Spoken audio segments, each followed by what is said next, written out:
Já que estamos falando de mercado de trabalho, gente tentando melhorar para poder conseguir melhorar no mercado de trabalho, mais um levantamento revela as dificuldades do nosso mercado de trabalho.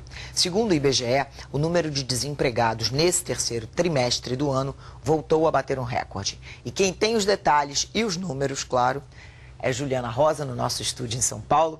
Ju, boa noite para você. Bom, entre agosto e setembro, a taxa de desemprego parou de subir, o que é um bom sinal. Quer dizer, é um número enorme, 12 milhões de pessoas, mas em algum momento tem que parar de subir, né? Pois é, Leilane, a situação ainda está bem ruim aí para o mercado de trabalho, realmente. Boa noite para você, todo mundo aí que acompanha a edição das 6. As oportunidades de emprego continuam diminuindo no Brasil. E quando a gente olha aí esses dados mais profundamente, vou mostrar aqui no telão esses números que foram divulgados pelo IBGE. A gente vê o número do terceiro trimestre, entre julho e setembro, taxa de desemprego em 11,8%, subiu em relação ao segundo trimestre. Quando a gente compara isso que você está dizendo, agosto com setembro, a taxa se manteve, então o desemprego ficou estável. Agora, isso não quer dizer que o mercado de trabalho parou já de piorar. Pelo seguinte, eu conversei hoje com um especialista em emprego, o professor José Márcio Camargo, e ele me explicou o seguinte: primeiro que setembro é um mês que normalmente é melhor do que agosto para você conseguir uma vaga de trabalho. Por quê? Porque a indústria costuma produzir a pleno vapor para as encomendas de fim de ano. Segundo a explicação, diminuiu entre agosto e setembro o número de pessoas que procuraram trabalho. Está tão difícil conseguir um emprego que muita gente está até desistindo de procurar. E só entra nessa estatística de desemprego quem está procurando. Além disso, o número de pessoas que estavam trabalhando em setembro diminuiu. Ou seja, os números estão mostrando que o mercado de trabalho ainda está muito ruim. A gente vai ver agora com a repórter Mariana Queiroz essa dificuldade no dia a dia das pessoas. A Rosilaine, a Daiane e a Dayana já se tornaram muito amigas, mas elas só se conheceram hoje. Isso porque as três estão fazendo uma peregrinação. Vocês já passaram por quantos locais hoje procurando emprego?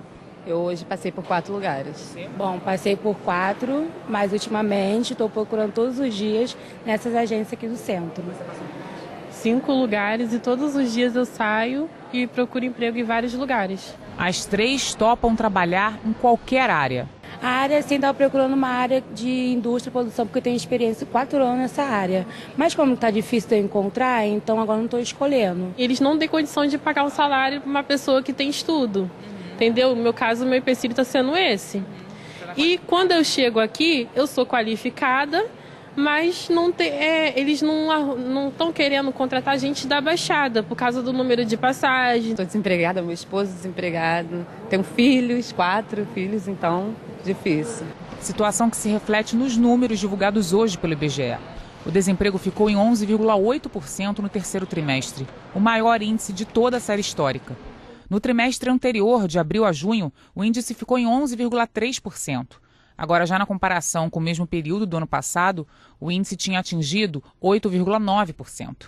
A população desocupada já é de 12 milhões de pessoas, um aumento de 3,8% em relação ao trimestre anterior e de 33,9% em relação ao mesmo trimestre de 2015, o que corresponde a 3 milhões de pessoas a mais sem emprego. Ainda que tivesse saído agora o índice de confiança do consumidor pelo 6º mês consecutivo de alta, mostrando uma maior confiança, porém isso ainda não foi registrado na economia real, ou seja, os investidores ainda não fizeram grandes investimentos para recuperar, para a economia voltar a acelerar novamente e haverem maiores contratações. A população ocupada também caiu nas duas comparações, assim como o número de empregos com carteira assinada. As contratações recuaram nos 2 períodos. O economista ainda destaca até a queda no número de pessoas que trabalham por conta própria.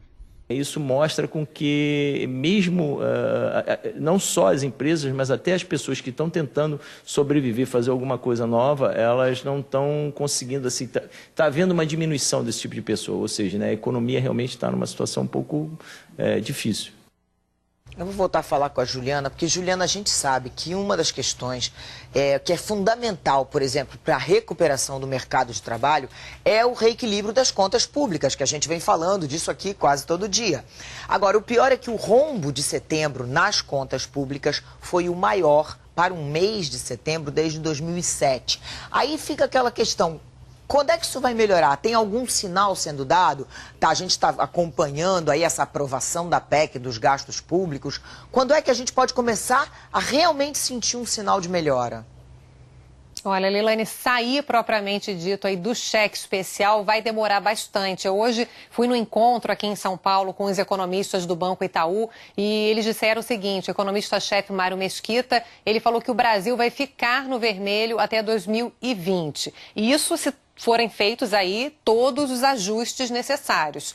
É como na sua vida, você não se livra de uma dívida de uma hora para outra, principalmente se a dívida for tão alta como é a dívida brasileira. Agora, o importante não é só em 2020 que a economia vai se recuperar. É importante se você se organizar, se você tem uma dívida, para se livrar dela. O governo federal gastou mais do que recebeu em setembro. Novamente, o número está aqui, um rombo das contas públicas de mais de 25 bilhões de reais, o resultado aí das contas públicas, então 25 bi. E você vê aqui que no ano todo o rombo chega perto de 100 bilhões de reais, os dois aí recorde histórico. A meta do governo é fechar o ano, incluindo estados e municípios, com um rombo que vai passar aí ainda de 100 bilhões, é 170 bi que o governo está prevendo. Como é que se livra de uma dívida? Ou você corta gasto, ou você aumenta os seus ganhos. Os ganhos do governo estão em queda. Por quê? Porque a economia está em recessão e a arrecadação de impostos está encolhendo.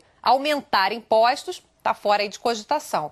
O jeito é cortar gasto. Só cortando gasto que o Brasil vai voltar a atrair confiança, fechar essa conta aos poucos, atrair investimentos, gerar oportunidades de emprego para você. Agora, aonde cortar ainda está rendendo aí muitos debates. O governo diz o quê? Que pode aumentar gastos com saúde e educação desde que o Congresso corte em outros lugares. Só que a gente acabou de ver a Câmara aprovando aumento salarial para servidores públicos. Então, Leilane, tem esse debate aí, a proposta que limita o crescimento dos gastos, segundo o professor José Márcio Camargo, faz com que o Congresso faça escolhas que ficam mais explícitas. Então, ele acha que só isso já vale aí essa discussão da proposta que limita os gastos.